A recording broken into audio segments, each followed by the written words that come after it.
Everyone, so मैं हूं Bhavna Batla from the wheel of fortune 369 से आप सभी की टैरो कार्ड रीडर। और आज इस रीडिंग के दौरान हम चेकआउट करने वाले हैं आपका पास्ट, प्रेजेंट और फ्यूचर। और अगर पास्ट और प्रेजेंट की रीडिंग आपके साथ रेजोनेट कर रही है तो डेफिनेटली फ्यूचर की रीडिंग भी आपके साथ रेजोनेट करेगी। ओके चलिए, कल मेरे पास ना 2 क्वेश्चंस आए थे, तो आई थॉट कि मैं उन्हें भी क्लैरिफाई कर दूं इस वीडियो को स्टार्ट करने से पहले। सबसे पहला क्वेश्चन मेरे पास ये था कि मैम, क्या ये जो रीडिंग्स आप करते हो ये किसी स्पेसिफिक पर्सन की है? तो नहीं, ये किसी स्पेसिफिक पर्सन की रीडिंग नहीं है, ये कलेक्टिव रीडिंग है, आप सभी के लिए करी जाती है ये रीडिंग। ठीक है, इसे जो भी देखेगा उस पर्सन के साथ ये रेजोनेट करेगी। सेकंड क्वेश्चन तो मेरे पास आया था, वो था कि मैम ये रीडिंग्स ट्रू होती हैं? तो मैं डेफिनेटली आपको ये चीज़ कहूँगी कि हाँ, ये रीडिंग बिल्कुल ट्रू होती हैं। ठीक है, अगर आप इन पे ट्रस्ट रखोगे तो ये रीडिंग्स आपके लिए वर्क करेंगी। अगर आपको इन रीडिंग्स पर ट्रस्ट ही नहीं है तो आगे इस वीडियो को देखने का कोई फ़ायदा नहीं है। ओके, ये जो रीडिंग बनाई जाती हैं, अगर इन रीडिंग से आपको ज़रा भी पॉजिटिविटी मिलती है अपने लिए, अपने फ्यूचर को लेकर, तो डेफिनेटली ये रीडिंग्स, इसका मतलब है कि आपके साथ रेजोनेट करी हैं। ठीक है, कहीं ना कहीं जो ये रीडिंग्स आप देखते हो ना, ये रीडिंग्स आपके माइंड में जो पॉजिटिविटी क्रिएट करती हैं, वहीं पर आपका लॉ ऑफ अट्रैक्शन वर्क करना स्टार्ट करता है और वहीं पर चीज़ें आपके लिए पॉजिटिव होती जाती हैं। Okay, so I hope so कि आपको ये क्वेश्चंस के आंसर मिल चुके हैं। और भी कोई क्वेश्चंस हैं तो आप डेफिनेटली मुझे कमेंट्स में बताओ, एंड मैं उनको भी क्लैरिफाई करने की कोशिश करूँगी। ओके चलिए, तो आगे चलते हैं। एक ट्रस्ट के साथ, एक पॉजिटिविटी के साथ इस रीडिंग को देखना है आपने।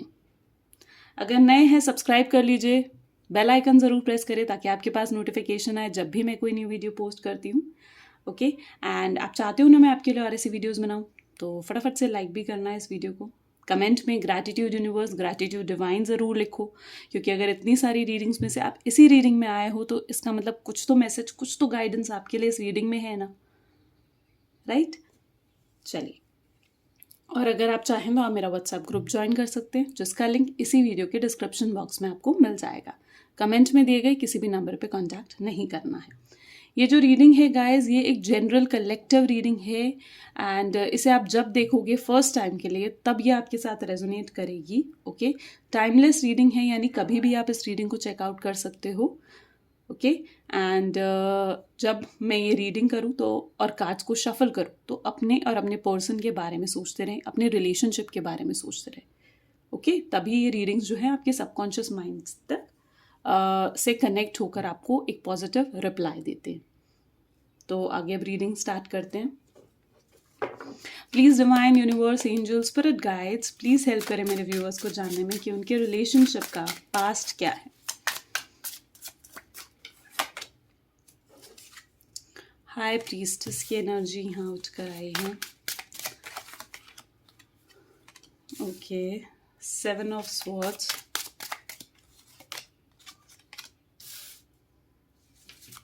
Nine of Swords and the energy of Lovers. Bottom में हमारे पास है एस ऑफ कप की एनर्जी। तो यहाँ पर मैं ये चीज़ कहूँगी, जो आपका पास्ट मुझे यहाँ दिख रहा है गाइस, ठीक है, पहले मैं आपको ज़ोडिएक्स बता देती हूँ, राइट? आपके लिए यूजफुल रहेंगे। कैंसर, स्कॉर्पियन एंड पाइसेस और जेमिनी, लिब्रा एंड एक्वेरियस आज की रीडिंग में बहुत स्ट्रांग है। ठीक है, एंड मे बी आपके या आपके पर्सन की डेट ऑफ बर्थ में 7, 9 या 1 आता होगा, 7, 9, 1 या 6 आता होगा। ठीक है, और इन नंबर्स को आपको पता ही है आपको कैसे रेजोनेट करना है। मे बी ये आप लोगों की डेट ऑफ बर्थ में आ सकता है, मे बी ये वो टाइम पीरियड हो सकता है जब तक आपका नो कॉन्टैक्ट है, या इतने टाइम का आपका रिलेशनशिप हो सकता है। ओके, तो इस वजह से आपने इन नंबर्स को अपने साथ कनेक्ट करना है। अगर हो रहे हैं तो वेल एंड गुड, नहीं हो रहे हैं तो भी इट्स ओके। तो जहाँ पर मुझे यहाँ पास्ट की एनर्जीज दिख रही हैं, तो इट वाज लाइक कि आपका रिलेशनशिप ना बहुत ज़्यादा अच्छा था आपके पर्सन के साथ, काफ़ी अच्छी कंपैटिबिलिटी थी। मे बी आपके पर्सन ने ही आपको प्रपोज करा था, ठीक है, वही आप तक आए थे। आप जब भी उन्हें देखते थे ना, तो कहीं ना कहीं आपको शुरू में यही चीज़ें थी, जैसे उनकी आंखों में आपको डेफिनेटली प्यार दिखता था, आपको ये चीज़ दिखती थी ये पर्सन कितना अंडरस्टैंडिंग है, आपको और आपके पर्सन दोनों को ये चीज़ फील होती थी जैसे आप दोनों एक दूसरे के लिए ही बने हो। ये कनेक्शन जो है एक डिवाइन कनेक्शन है, right. S of cup at the bottom of the deck आया, यानी आप दोनों को ये फील होता था कि ये एक डिवाइन कनेक्शन है, आप दोनों ही एक दूसरे के लिए बने हो। जितना प्यार आपके दिल में उसके लिए था, उतना ही प्यार आपके पर्सन के दिल में भी आपके लिए था, राइट। एंड कभी ऐसा अगर हो भी जाए, जैसे कि अगर आपके पर्सन से आपकी कोई फाइट हो गई या फिर उनसे बात नहीं हो रही है, तो आप दोनों ही बेचैन, दोनों ही परेशान हो जाते थे। एक दिन से ऊपर शायद आप दोनों एक दूसरे से बात करे बिना रह भी नहीं पाते थे, right. Good morning, good night के मैसेजेस बहुत ज़्यादा आप लोगों ने एक दूसरे को सेंड करे हैं। देर रात तक बातें करना, वो वाली एनर्जीज आपकी रही हैं। देर रात तक एक दूसरे के बारे में सोचते रहना, एक दूसरे के ही सपने देखना, ठीक है। एक दूसरे के साथ आप दोनों फ्यूचर अपना कहीं ना कहीं प्लान करते थे। आप दोनों कहीं ना कहीं इस बारे में सोचते थे कि कैसे मतलब मैरिज हो भी पाएगी या नहीं, ठीक है। आप लोगों के पेरेंट्स एग्री करेंगे या नहीं, मैरिज अगर होगी तो क्या होगा, ठीक है। और मतलब ओवरऑल जो है फ्यूचर प्लानिंग कहीं ना कहीं आप लोगों ने देखी है, एक दूसरे के साथ इमेजिन करी है। स्टेबिलिटी बहुत स्ट्रॉन्ग आपको लगती थी, जैसे आपको ऐसा लगता था जैसे ठीक है, एक पर्सन होता है ना, जैसे वो जब ज़िंदगी में आ जाए तो एक ठहराव सा आ जाता है। तो आपको ये चीज़ हमेशा से महसूस हुई है अपने पर्सन के साथ कि शायद यही वो पर्सन है जिसके साथ मेरी ज़िंदगी में ठहराव आया है, ठीक है, जिसके साथ मेरी ज़िंदगी में एक स्टेबिलिटी आई है, ठीक है। और उसको छोड़कर आपको चाहे कितने ही प्रपोजल्स क्यों ना मिले, आप कहीं जाना नहीं चाहते थे, ठीक है। और कहीं ना कहीं आपके पर्सन या आप, मैं कहूँ क्योंकि हाई प्रीस्टेस की एनर्जी ऑफ 7 ऑफ स्वॉर्ड्स की एनर्जी भी आई है, तो आप दोनों ना एक दूसरे को प्रॉपरली कभी भी फीलिंग्स आपने शो करी नहीं, जबकि फीलिंग्स बहुत स्ट्रांग थी आप दोनों के दिल में एक दूसरे को लेकर, लेकिन प्रॉपरली शायद आप लोगों ने फीलिंग्स शो नहीं करी हैं, या फिर डरते थे एक दूसरे को फीलिंग्स शो करने में। May be the reason is क्योंकि आप दोनों को लगता था कि अगर हम ज़्यादा ही प्यार कहीं यहाँ शो कर देंगे तो कहीं ये पर्सन आपको टेकन फॉर ग्रांटेड ना लेने लग जाए, या फिर ये पर्सन एक डर हमेशा से, शुरू से, स्टार्टिंग ऑफ द रिलेशनशिप से मैं कहूँगी कि आपके दिल में हमेशा ये डर रहा है कि कहीं ये पर्सन अगर मुझसे अलग हो गया, मुझसे जुदा हो गया, तो मैं कैसे रह पाऊँगी। तो एक वो एंग्जाइटी, एक वो वरी की सिचुएशन, एक वो फियर, ठीक है, वो हमेशा आपके और आपके पर्सन के दिल में रहा है। यस, आपके पर्सन के दिल में भी वो फियर्स रहे हैं, ठीक है। इसीलिए वो कभी भी खुल के शायद मतलब आपसे बात नहीं करते थे, या फिर कॉल मैसेजेस ज़्यादा या तो मे बी आपकी तरफ से जाते थे, क्योंकि यहाँ पर हाई प्रीस्टेस की एनर्जी है जो कि काफ़ी चीज़ें ना हाइड करना शो करते हैं। आप दोनों की ही तरफ से ये एनर्जी है, जैसे आप दोनों अपनी ना बेस्ट साइड एक दूसरे को दिखाना चाहते थे, और आप दोनों को लगता था जैसे अगर हम नेगेटिव साइड इस पर्सन को दिखाएंगे तो मे बी ये क्या सोचेगा। शुरू शुरू में भी शायद फाइट्स बहुत मतलब may be starting of the relationship जो आपकी हुई है ना, तो आपने अपने पर्सन को देखकर शायद यही सोचा था या तो ये मेरे से पटेगा नहीं, ठीक है, या तो ये मेरे साथ रिलेशनशिप में आएगा नहीं, ठीक है।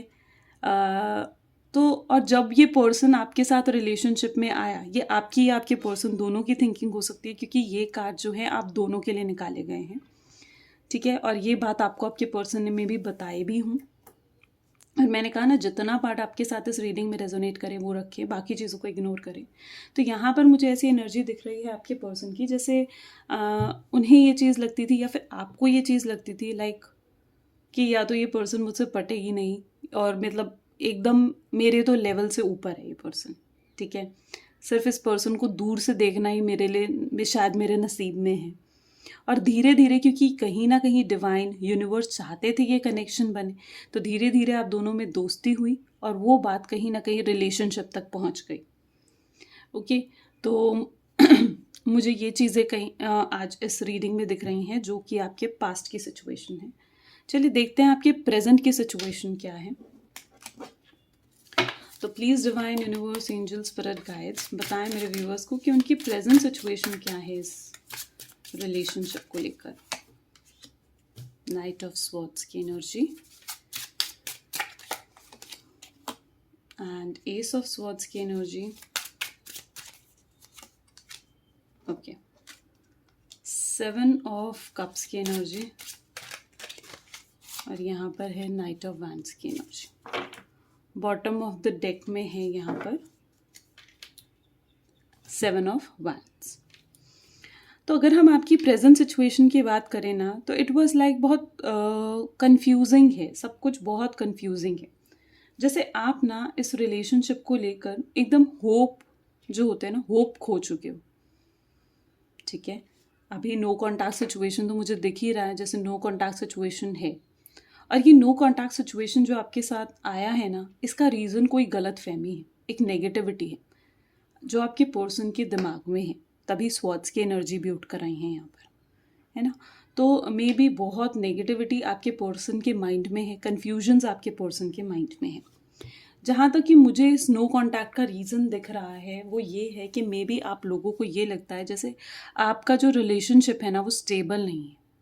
स्टेबल नहीं होने का मतलब है मे बी आप लोगों को ऐसा लगता है कि आप लोगों की फैमिली नहीं मानेगी क्योंकि डिफरेंट कास्ट है, ट्रेडिशन है, ठीक है, या फिर एज गैप आप लोगों के बीच में बहुत ज़्यादा है। ठीक है, तो आप लोगों को ऐसा लगता है कि जैसे इस रिलेशनशिप को अगर हम आगे लेकर भी जाएंगे तो इस रिलेशनशिप का आउटकम भी क्या होगा, क्या ही होने वाला है इस रिलेशनशिप का आउटकम। ठीक है, तो कहीं ना कहीं जो आपके पर्सन की एनर्जी मुझे ऐसे दिख रही है जैसे बहुत कंफ्यूजिंग हो, आप दोनों ही बहुत कंफ्यूजन में हो। और अभी जो मे बी बहुत लॉन्ग टर्म हो चुका है, शायद मे बी 1 साल से ऊपर हो गया हो, कि जो आपका रिलेशनशिप है ना वो बहुत ऑन एंड ऑफ सिचुएशन में चल रहा है। यानी कभी सही होता है, कभी बात होती है तो बहुत अच्छे से होती है, लेकिन जब एक झगड़ा होता है या एक नो कॉन्टैक्ट सिचुएशन आता है तो वो बहुत ही वियर्ड सा हो जाता है, छोटी सी बात का बड़ा बतंगड़ बन जाता है। तो वो वाली सिचुएशन कहीं ना कहीं मे बी आपके रिलेशनशिप में चल रही है, और ये अभी नहीं है, मे बी लास्ट 1 ईयर से ये चीज़ें आप नोटिस कर रहे हो कि ऐसा हो रहा है आपके रिलेशनशिप में। ठीक है, क्योंकि कहीं ना आप दोनों ही परेशान हो इस चीज़ को लेकर कि आपके रिलेशनशिप का फ्यूचर और आउटकम होगा क्या। ओके, और मे बी यही स्पेसिफिक रीज़न है कि आपके पर्सन ने आपको छोड़ दिया। ठीक है, आपको नो कॉन्टैक्ट दे दिया। इसके पीछे कोई ना कोई उनकी फैमिली भी हो सकती है, फैमिली रीजंस भी मुझे यहाँ पर दिख रहे हैं। नाइट ऑफ स्वॉर्ड्स की एनर्जी भी आई है, कोई पर्सन इसमें बीच में इन्वॉल्व है। ठीक है, अब ये थर्ड पार्टी सिचुएशन भी हो सकती है या फिर कोई फैमिली हो सकती है, या कोई ऐसा पर्सन हो सकता है आप लोगों का कॉमन फ्रेंड जिसने बहुत नेगेटिविटी आप दोनों के रिलेशनशिप में भरी है। ओके, और आप जो हो इस नो कॉन्टैक्ट के बाद आपको ऐसा लगता है जैसे आपने सारी होप खो दी है। आपको ऐसा लगता है कि शायद आपका पर्सन अब कभी आपको मैसेज, कभी आपको कॉल नहीं करेगा, और ये चीज़ आपको बहुत ज़्यादा परेशान कर देती है। आपको ऐसा लगता है जैसे अब आपको आगे बढ़ जाना चाहिए, आप मूव ऑन करने की कोशिश भी करते हो लेकिन आपसे हो नहीं पाता। बार बार उस पर्सन की यादें कहीं ना कहीं आपके दिमाग में आ जाती हैं। ठीक है, और आपने बहुत ड्रीम्स इस पर्सन के साथ सोचे थे, बहुत कुछ इस पर्सन के मतलब एक फ्यूचर इस पर्सन के साथ आपने सोचा था। जब आपको ऐसा महसूस होता है ना कि अब जैसे कुछ भी नहीं होने वाला है तो आप और अपसेट हो जाते हो, लेकिन आप दुनिया को अपनी ये साइड नहीं दिखाना चाहते हो। यू वर लाइक कि आप ये जो इमोशंस है ना ये अपने तक ही रखना चाहते हो। आप दुनिया को ये शो करते हो कि आप मूव ऑन कर चुके हो, आप आगे बढ़ चुके हो, लेकिन जनरली अंदर से ऐसा नहीं है। आप रातों को अभी भी रोते हो, रातों को अभी भी उस पर्सन को याद करते हो, और आपको ऐसा महसूस होता है कि जैसे ठीक है अब कुछ हो ही नहीं सकता इस रिलेशनशिप का। एक मैं कहूँगी ना कि एकदम होप लूज करने वाली सिचुएशन वो यहाँ पर है। आप कहीं ना कहीं ऐसा चाह रहे हो कि आपका पर्सन एक बार एटलीस्ट तो आकर आपको सॉरी बोल दे, एक बार एटलीस्ट आकर आपसे बात कर ले, तो आपको शांति पड़ जाएगी। एटलीस्ट वो इस नो कॉन्टैक्ट में आने का कुछ तो रीज़न सही से आपको एक्सप्लेन करें। एक बार एक क्लैरिफिकेशन आप कहीं ना कहीं अपने पर्सन के साथ चाहते हो। ओके, चलिए अब आगे देखते हैं कि इस पर्सन के साथ आपका फ्यूचर क्या है, राइट।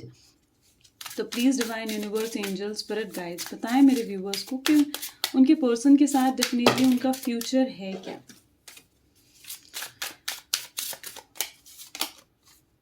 तो यहाँ पे देखिए बियॉन्ड इल्यूजन, यानी कहीं ना कहीं जो आपके पर्सन है ना, आपसे जितना आप उनके लिए तड़प रहे हो ना, उनसे बात करने के लिए तड़प रहे हो, ठीक है, उतना ही वो भी आपसे बात करने के लिए तड़प रहे हैं। और बियॉन्ड इल्यूजन, यानी हद से ज़्यादा कहीं ना कहीं वो आपसे प्यार करते हैं। जो ये नो कांटेक्ट दिया है ना, और जो रीज़न आप सोच रहे हो, ठीक है, आपको ऐसा लगता है,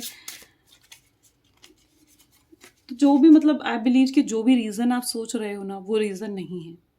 उसके पीछे जो एक कॉज है ना, ठीक है, जो उस रीज़न के पीछे, इस नो कांटेक्ट के पीछे जो एक स्पेसिफिक रूट है जहाँ से ये एक्शंस सारे आए हैं, आई बिलीव कि आप ये इस बात को समझ पाओ, वो डिफरेंट ही है। Completion, wow, beautiful, the card of completion. Card of completion marriage को शो करता है। कार्ड ऑफ कंप्लीशन एग्जॉशन, ठीक है। अभी आई विल एक्सप्लेन। एक और कार्ड हम पिक कर ले, पेशेंस, ठीक है, ब्यूटिफुल। और एट द बॉटम हमारे पास अंडरस्टैंडिंग का कार्ड आउट करा है, राइट। चलिए, तो देखिए गाइस, जो मुझे यहाँ पर फ्यूचर आपके रिलेशनशिप का दिख रहा है ना, ठीक है, तो अब अगर आप जल्दी से एक्सपेक्ट कर रहे हो कि आपको बहुत जल्दी अपने पर्सन का एक्शन देखने को मिलेगा, तो नहीं, ऐसा नहीं है, ठीक है। यहाँ पर कार्ड्स भी आपको यही कह रहे हैं कि एक पेशेंस की एनर्जी में रहो, राइट। आपका वेट कभी भी, मतलब आप जो ये वेट कर रहे हो ना, वो बर्बाद नहीं जाने वाला है, ठीक है। यूनिवर्स, एंजल्स, गॉड सब इसे देख रहे हैं, ठीक है, आपके इंतज़ार को देख रहे हैं। आपके दिल में जो प्यार छुपा पड़ा है ना हद से ज़्यादा, वो भी एंजल्स देख रहे हैं, ठीक है। तो उन पे ट्रस्ट रखो, और ये जो वेट है ना, इसे एक पेशेंस के साथ, एक अच्छे टाइम पीरियड के साथ बिताओ। आगे कंप्लीशन की एनर्जी मैरिज शो करती है, यानी डेफिनेटली फ्यूचर में आपके पर्सन के साथ आपका रीयूनियन, रिकन्सिलेशन या फिर मैरिज के भी चांसेस बन सकते हैं। जैसे अभी तक आपको अपने पर्सन के साथ मैरिज होप नहीं दिख रही है, तो यहाँ पर मैं ये चीज़ कहूँगी कि डेफिनेटली बहुत स्ट्रॉन्ग चांसेस है कि आपके पर्सन आकर अब आपको प्रपोज करें। लेकिन अभी जो आपके पर्सन की फ्यूचर एनर्जी दिख रही है वॉज लाइक एग्जॉशन, यानी मे बी आपके पर्सन इस एनर्जी में आएंगे जो कि अभी तक आए नहीं हैं, क्योंकि ये फ्यूचर्स के कार्ड हैं, राइट। तो अभी तक वो इस एनर्जी में आए नहीं हैं, and it's like an exhaustion energy, यानी आपके पर्सन ना बहुत ज़्यादा एग्जॉस्टेड फील करेंगे, ठीक है। जब वो एकदम थक हार जाएंगे ना कि यार अब मुझसे सब्र नहीं हो रहा है, अब मुझे इससे बात करनी ही करनी है, अब मुझे चाहिए ही अपनी ज़िंदगी में, क्योंकि अब मैं इसी के साथ अपना फ्यूचर बनाना चाहता हूँ, अपना फ्यूचर लेना चाहता हूँ, ठीक है। तो वो एक एग्जॉशन की एनर्जी में आपके पर्सन आते हुए दिखेंगे, और आपको साफ साफ मे बी आपको आकर कॉल करेंगे, और साफ साफ आपको आकर क्लैरिफाई भी करेंगे जो भी क्लैरिफिकेशन आप चाहते हो। और डेफिनेटली जो आप उनसे चाहते हो ना कि वो आकर आपसे माफ़ी मांगे, आपको क्लैरिटी दें, तो वो भी एनर्जी यहाँ पर दिख रही है, ठीक है। क्योंकि अभी तक ना जो आपके पर्सन है ना, इट वाज लाइक वो सिर्फ सोच रहे हैं लेकिन एक्शन नहीं ले रहे हैं। लेकिन फ्यूचर में उनकी तरफ से एक्शन भी दिख रहा है, रिकन्सिलेशन, रीयूनियन भी दिख रहा है, ठीक है। और समझेंगे, वो अंडरस्टैंडिंग की एनर्जी भी है, वो समझेंगे इस चीज़ को, आपके दर्द को, आपके पेन को जो आप झेल रहे हो इस वक्त, ठीक है। तो वो जब उस अंडरस्टैंडिंग की एनर्जी में, उस एग्जॉशन की एनर्जी में फ्यूचर में आएंगे ना, तब आप उनका एक्शन देखोगे, तब आप देखोगे कि कैसे वो आकर आपको क्लैरिफाई करते हैं जो भी आपकी सिचुएशन है उसके लिए। और तब आपको उनका हद से ज़्यादा जो प्यार, जो हद से ज़्यादा उन्होंने आपके लिए इंतज़ार करा है ना, वो भी आपको नज़र आएगा, राइट। तो आई थिंक ये कहीं ना कहीं आपके पास प्रेजेंट फ्यूचर की एनर्जी है, एंड अगर डेफिनेटली आपके साथ रेजोनेट होती है तो मुझे ज़रूर बताएं। This is all for today, thank you, bye bye and take care.